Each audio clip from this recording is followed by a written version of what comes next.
suis pas du tout d'accord. Je pense que ce qui se passe à Gaza n'est pas du tout inhumain. Je vois à quel point les... Je me permets de modérer votre propos, parce que oui. je sais qu'aujourd'hui l'ARCOM est très vigilant. Oui. Ce qui se passe à Gaza n'est pas un génocide.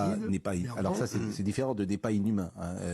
Il n'y a pas une famine comme au Soudan. Donc je me permets de le modérer parce que je sais que je comprends. Ces propos pourraient choquer et je précise que ce sont les vôtres, bien évidemment, que au nom de la liberté d'expression, vous pouvez les tenir, mais je ne reprendrai pas, je ne dirai pas dans ma voix, par exemple, que ce qui se passe à Gaza n'est pas inhumain. Je ne le dirai pas. Donc vous avez en fait des vieux cons qui viennent sur les plateaux de CNews avec Pascal Praud qui fait la victime alors qu'il savait très bien ce que le mec allait dire. Il est assez expérimenté pour savoir exactement ce que le gars allait sortir pour venir nous expliquer que des gamins démembrés, des gens qui se font exploser la tronche dans des hôpitaux et au milieu de la rue par une armée morale, le package humanitaire qui rentre pas dans le pays, ce n'est pas quelque chose d'inhumain. En fait, faire mourir une population de famine, la bombarder parce que soi-disant vous avez des combattants du Hamas qui se cachent à droite, à gauche, ce n'est pas inhumain, ce n'est pas un génocide.